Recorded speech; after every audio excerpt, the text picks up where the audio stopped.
Hello, ladies and gentlemen, and welcome to the Slipstream Entrepreneurs Podcast. My name is Rich Wharton, and I'm delighted to introduce to you my co-host, Hannah Brooks. Hannah, welcome. Thank you. Finally good to be here. Absolutely. I think it's been the best part of a week and a half talking about running this podcast, and now we're here recording. How does it feel for you? I'm excited, nervous. I just said that to you before we started recording, but yeah, it's time to do it. It's time. Absolutely. We've just talked about taking imperfect action in recording this podcast, and just quickly before we get introducing you introducing yourself to us, Hannah. But imperfect action, what does that mean to you? Getting to where you want to be through a process, I think, for me. So I'm never going to be perfect when I start doing something. I've tried, but it doesn't work. So make those mistakes because they're important. You need to learn from them. So yeah, I would say that's what that means. Yeah. No, absolutely. So obviously this is our first episode, which is really, really exciting in itself. First of many podcast episode, which is going to be absolutely sensational. We're going to have some fantastic guests.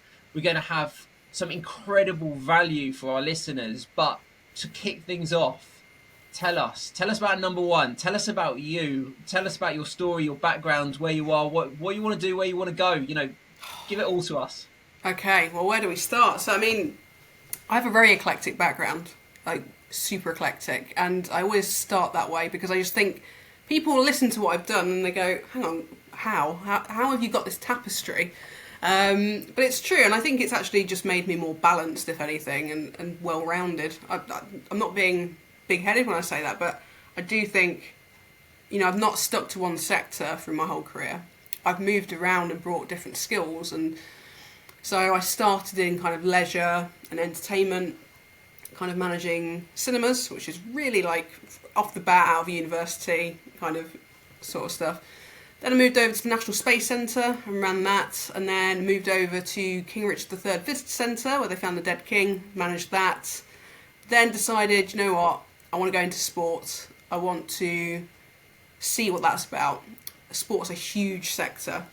So I went to work for Swim England and ran national competitions for aquatics all around the country, which was great, loved it. I just felt like there was a lot more work to be done in sport. There's so much to do. So I decided to take a job running a climbing centre in Leicester called Social Climbing, and that really opened my eyes to a new sport because it's not really professionalised yet. There's a lot to it still to go, and there's a lot more kind of pathway to the sport that needs to be kind of developed. And similar to motorsport, I think there's a lot more to be done. And I came in as one of the few kind of female management of centres and saw huge kind of holes in the market. So set up like kids things, kind of kids pathway kind of programs, and helped to develop our athletes that worked at the centre as well, who were like Team GB climbers. So that kind of really gave me a good solid understanding of what was needed in smaller sports, I think.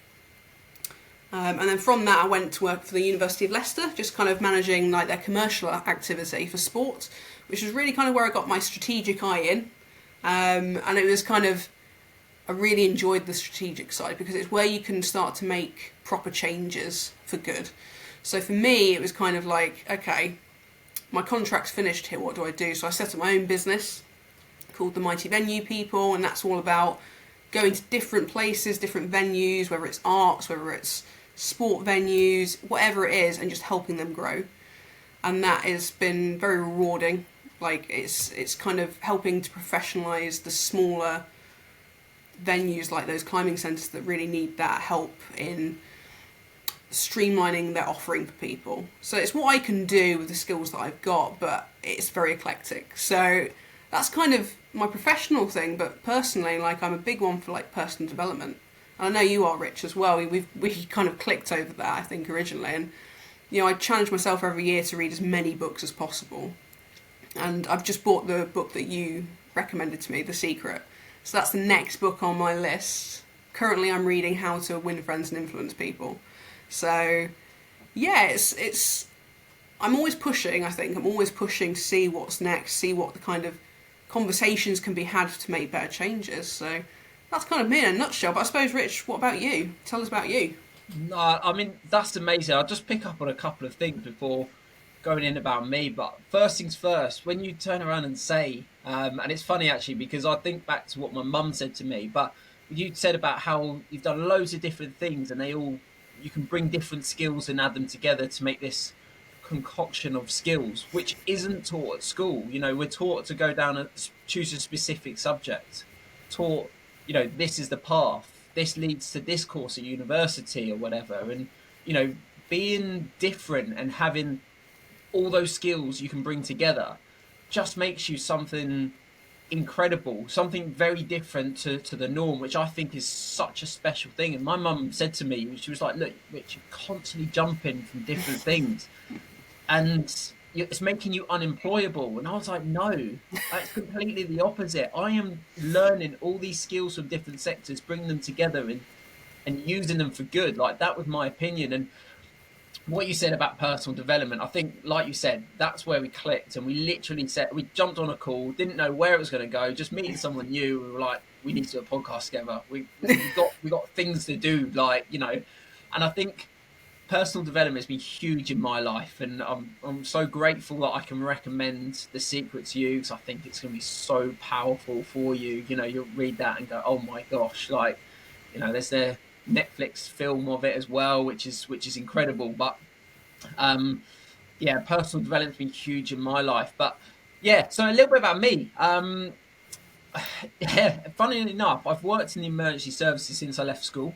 So I started in the police for my sins, and I then moved to the fire service and was a firefighter I still am a firefighter. I should put that out there. It's my full-time job as such. But I found business about 6 years ago. It was a challenging time in my life. Wanted something more. I've always had that drive in me, and being an athlete. I played cricket to a high level. I then played football at a relatively high level, and then started refereeing. And I'm a football referee at a very high level as well. But my thing is I've always wanted more. I've always wanted better. I've always wanted to help people, provide value, and it's something that in my day job and all the day jobs that I've had, I've always felt that I've never just rocked up and just done the bare minimum. And I seen my colleagues doing that, and it just grated on me. I couldn't stand it. It really annoyed me, the fact that people turn up and get paid the same, or if not more than me, to do the bare minimum. And I was like, no, we've always got to do the best we can possibly do. And it got to that stage in my life about 6 years ago where I just felt I needed something more. And funnily enough, and what The Secret is about is all about the law of attraction and just imagining things. And I was frustrated in my job. I wanted something more, and something more popped up in my Instagram. It was a conversation I had with someone who just reached out to me. Started having this conversation. All of a sudden, I got into network marketing. Now, network marketing is a very misunderstood industry. I absolutely love it for the fact that you're running your own business within a business. It is a personal development course in disguise. You just get paid for it rather than having to pay for it as such. And it is just fantastic for learning business in a kind of safe and interesting environment. And like with any business, it's not for everyone. It is a very challenging area, and a lot of people, one, get rejection because that's all part of life, that's part of business, and can't understand it. Two, maybe don't go about it the right way, don't learn the skills of selling and marketing, and I think, again, that puts a bad name on it, but it is there accessible for everyone. But what it did for me was that I learned a lot about, one, myself, and two, about business. So learning about myself, we're always constantly learning. My personal development, like you said, I'm constantly reading books, I'm listening to audiobooks, I'm listening to podcasts, I'm doing courses. The amount of money I've spent on personal development courses, sales courses, marketing courses. In fact, I don't actually want to know how much I've spent, but you know, it's given me these incredible skills, which is unbelievable. And then from a business point of view, a lot of people will look at me and go, "Oh my God, Rich, you've done so many businesses in the past 6 years. Like, come on, mate. Like, this is too much." I know friends around me go, each week, "We don't know what you're doing," and I go, "That's okay, because the only person that needs to is me. Like, and as long as I know, then I'm happy." But for me, it's the skills I'm learning behind that, the people that I'm meeting. And I think that's where I've grown as a person. I've still got a lot of growing to go. Let's make that absolutely clear to everyone, is that I'm not the finished article. My ambition in life is just to get 1% better every single day. That is the goal. It's as simple as that. And hey, 1% better is starting a podcast with yourself, Hannah. But I think for me, obviously, at the moment, my passion's in motorsport. I absolutely love motorsport. I got into motorsport through esports, through sim racing. That got me into the motorsport industry. I've had so many different roles within here, creating sim racing centres. I've run an esports team. I've created a pathway from sim racing to real life racing. Sponsorship is a big one because I absolutely love sales, even though it's a really most people would think that's a really dirty word, but it's I've just found a new way to do sales, which is really exciting. And that's where I kind of lie at the moment, is sponsorship is my biggest thing, because I know that's a massive struggle for a lot of racing drivers. And essentially, the biggest problem that racing drivers have is that they might be very good on the track. They do all their training, they do all their work, but the problem I have is they can't bring the money in to actually get onto the track.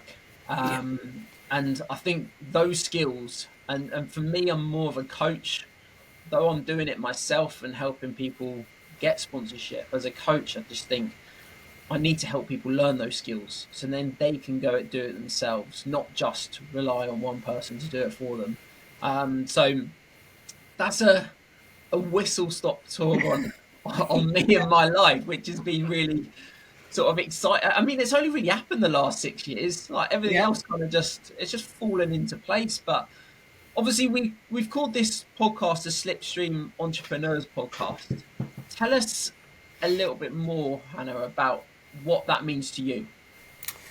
So obviously, the slipstream element is for motorsport, and I think, so I'm a big motorsport nut in the sense of anything that moves with wheels or propellers or things like that, I'm pretty interested in. So for me, like, this is just, it's a great way to meet interesting people in the sports. It's a really great way of helping people in the sport to go further in their careers with the skills that I've got, whether it's just helping people to have a voice on this podcast, or to match make people, which is something I've done a lot with different sponsorships that I've helped kind of negotiate, we'll say. It's kind of helping to match make the right driver to the right business and vice versa. And you know all about that. It's a very intricate process, and it needs to be right for both parties. And I think having drivers on here to tell us their stories, who they are, is going to be a huge thing that a lot of places don't actually have. You know, that most people are interested in F1. Don't get me wrong, absolutely love F1. It's race week, can't wait. But there's so many different disciplines to motorsport that we need to shine a light on and give them their voice. So I think for me, I'm really excited to get into that and kind of help people have that voice. And I know that's something you're really passionate about, and you've got loads of contacts in that as well. So there's already got a queue of people racking up to kind of get on, which is great. So yeah, I'm well up for this. I think it's such a cool concept. I think you've absolutely hit the nail on the head there, Hannah. And I think the biggest thing for me is racing. I mean, I speak to a lot of racing drivers. I'll put it from their point of view, and I'll put it from the other side of the business's point of view. But racing drivers, I speak to a lot of them. I'm going to be honest, a lot of them send me their pitch deck. And I look at it and go, what is the difference between your pitch deck and everyone else's? And it frustrates me because it's exactly the same. They just say how quick they are, what they've done, like who they are, how they're going to help people, hospitality logo, blah, blah, blah, big content creation, great. give me a load of money. And I just cringe at it because I'm just like, come on, like everyone does the same thing. And the funny thing is, everyone does the same thing, and everyone turns around and says it doesn't work, and they get frustrated. They're sending hundreds of thousands of emails saying that, and it frustrates me. So that's where I'm very passionate, saying, look, let me help you to learn a way, and yes, it does involve sales and marketing, but let me help teach you how you can effectively reach out to the right people, speak to people, find out what they need, and actually give it to them. And I'm sure that will come out on this podcast if you listen. And I'm in the background, I'm designing a course as well to be able to really help racing drivers. But this is all about this podcast. From the business side of view, I find this. There's two sides to this. One, I want to get people involved in motorsport already who are not necessarily involved in just racing. So there's a lot of people out there. There's fitness coaches, there's mindset coaches, there's mechanics, there's the sales side of things, the sponsorship side of things. There's a whole like I said, the whole mechanical engineering background. I want to promote it all. And as you said, obviously everyone looks at F1. F1 is obviously the biggest motorsport event out there. And there's so many others that are big as well, but let's promote everything we can so there's a whole perception on what there is out there. And I think for me, the other side of it is actually helping business owners talk about their story, because I know a lot of racing drivers' attitude is, well, business owners, they've got money, they've got a lot of money, their business is doing well, they can obviously give me some. And it's like, well, hang on a minute, before you go asking for someone's money that they've worked hard at getting, let's hear about their story. Let's hear about their background, where they've come from to where they've got to, how they've got there, and see if you can take any value from that and apply that to your life. Because you've got to treat sponsorship and your driving career as a business. There's so many different parts to it. And if you can't do something, for instance, if you're not very good at getting sponsorship, then you're going to have to find someone to do it for you. Yeah. And let's be honest, that's going to cost you money to do. And that's exactly the same with running a business. Running a business, whatever business it is, there are going to be stuff you're not good at. So what do? You employ someone to go and do that for you, whether it's another agency or whether you bring staff in. So I think for me, there's going to be a lot of synergy between a lot of different things, which is going to be really, really exciting. But obviously we mentioned F1. We mentioned that it's race week. It's very, very exciting. Obviously Red Bull are looking very quick as per usual, but who would you say your favourite team is? And if it was a level playing field, who would win and why would you want them to win? So we're talking about winning the championship. Winning the championship. Your favourite team. So favourite team, McLaren. Just from their heritage, for me, I don't know, they sit well with me. It's a feeling, I think. Like, I just get a feeling from McLaren. They make me fuzzy inside. It's, for me, McLaren. But I think, do you know, I think Alpine will be last. Interesting. That's my prediction. I think they'll be last. I think if it was a level playing field, though, I think Mercedes would go for it. Like, I really do. Like, if it was a level playing field, I think Mercedes would be top. But it's all to play for. This is the thing. First race of the year, and it's just, I don't know. I feel like we didn't see it all in testing.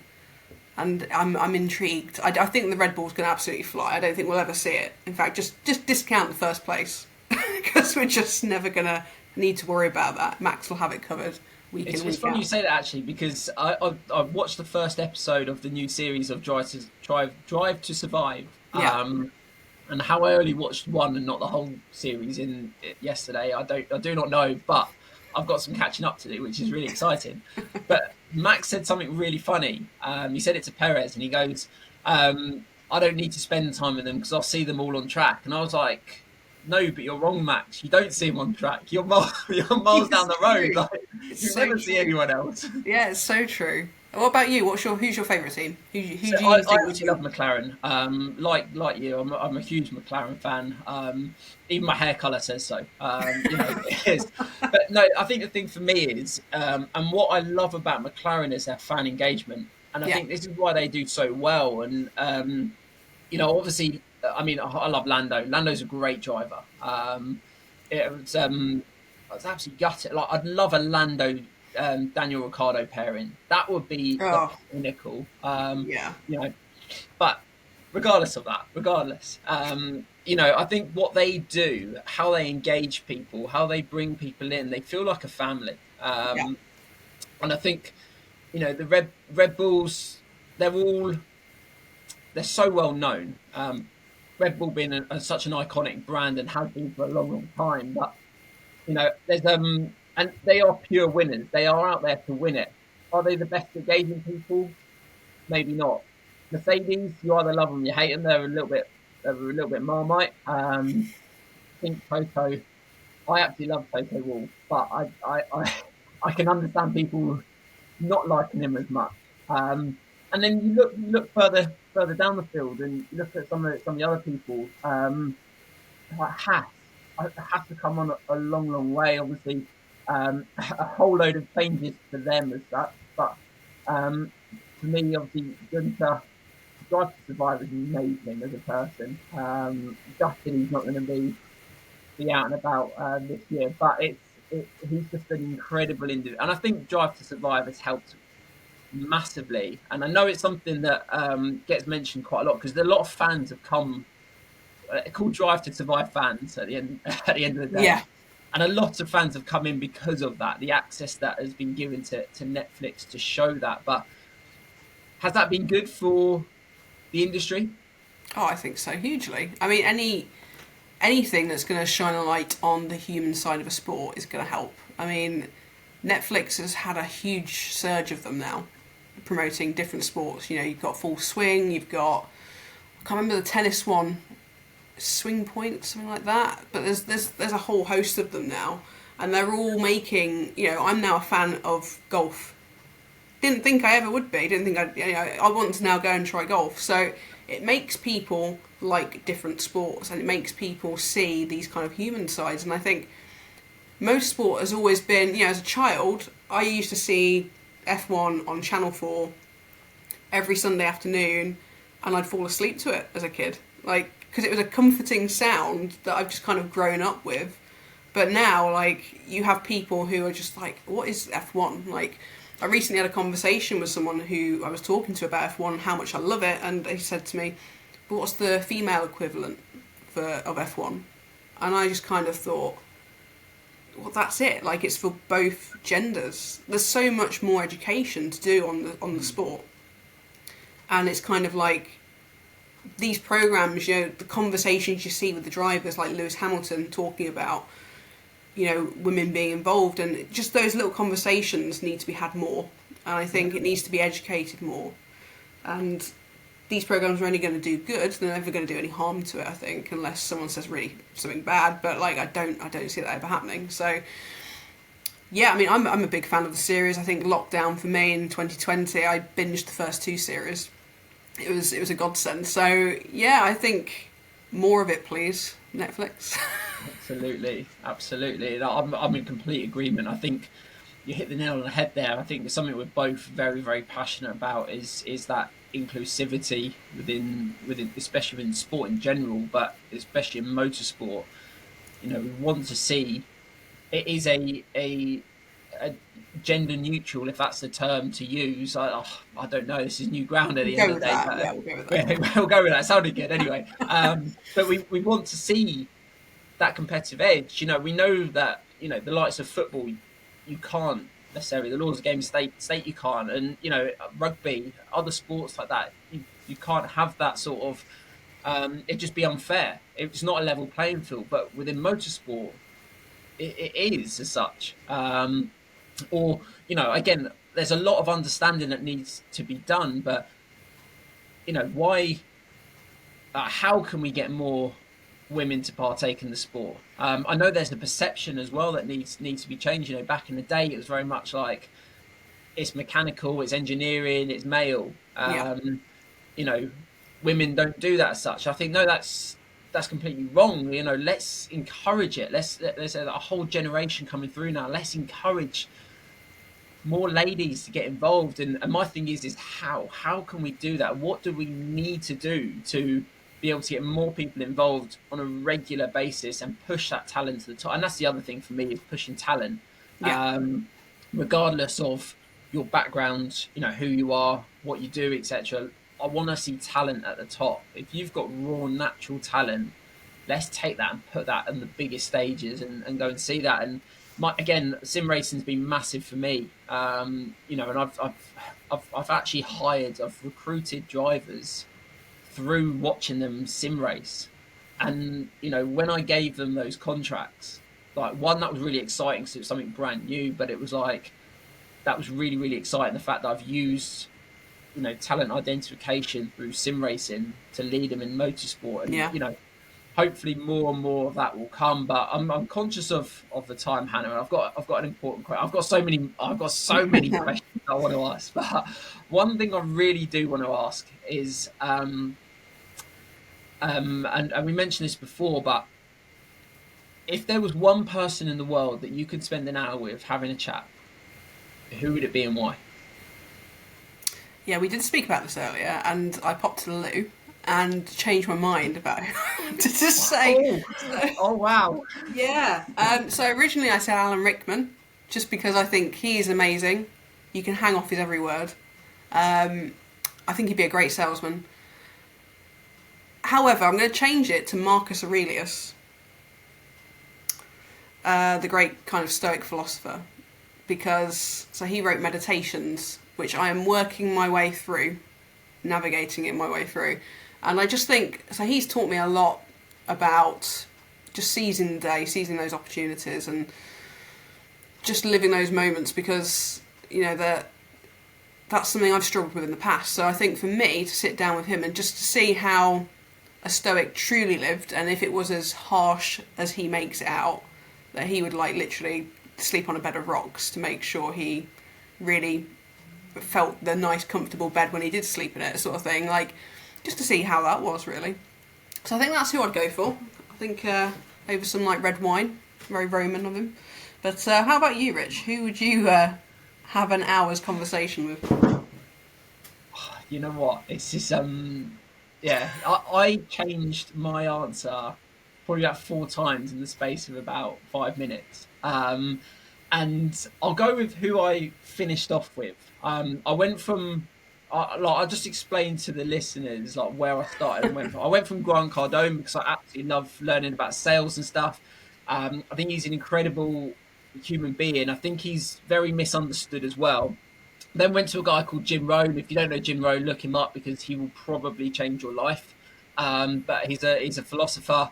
No longer with us, but he was absolutely unbelievable. I learned about him through network marketing. He was an incredible influence on my life. But I think the last one I finished with is a guy called Geraint Jones. Again, learned about him through network marketing, and he has a lot of the teachings that Jim Rohn taught, but he's massive on the law of attraction, and even his sort of tagline is actually the name of his book. But it's called Change Your Mindset, Change Your Life. And I have just lived with that. It's even my own WhatsApp tagline. I've actually used that from him. And I think about it every single day of saying change your mindset, change your life. And, just changing the little things. And like I said, 1% better every day. That's the goal. Just changing your mindset just slightly every day to get better and better and better. That for me is that one thing that I'm just yes. So to spend an hour, he's still alive. Hopefully one day we can get him on this podcast. That'd be amazing. Geraint, if you ever listen to this podcast, would like to get you on. Or I'd like to get you on anyway. Hannah would like to meet you. I'd like to get you on. Yeah, absolutely. But yeah, no, that for me, that's the one. But Hannah, 30 minutes has gone so quickly. But just I just want to put it out there to all the listeners right now. The sort of people that we've got coming up now. I've already got 10 guests booked in. Times have been booked in. We're ready to go. It'll be great getting them on, and we'll release an episode every week. Some racing drivers, and we're going to do a racing driver one week, and then a business person or an entrepreneur the next week, and rotate each week. But we came up with the dream. The dream person would like to get on this podcast. Yep. And I'd love anyone listening, if you can make this happen, we would love you forever. Honestly, you'll be an absolute hero to us if you can make this happen. But who did we both agree with who would like to get on this podcast? Would be Susie Wolf. Yeah, 100%. And unanimous, why would you like wasn't to have Susie Wolf on this? Yeah. Why would I? Yeah. I mean, she's trailblazing. It should have happened 60 years ago. This kind of getting some, get females onto the grid for F1, but she's really pushing now to kind of help that pathway, and I think that's what we all want to see. So to talk about something that we're all passionate about would be great. I think she ticks both boxes, doesn't she? She's racing background, entrepreneur background, put it together. I mean, we both agreed. But the funny thing is, like, you asked me who would you like to have, and I said, I'd love to get Toto, but I think one person better than Toto would be his wife Susie, and you were just like, absolutely 100%. So if anyone can make or help us make that connection to Susie Wolf and get her on this podcast, it'll be absolutely incredible. But hey, Hannah, that's the first one done and out of the way. First of many.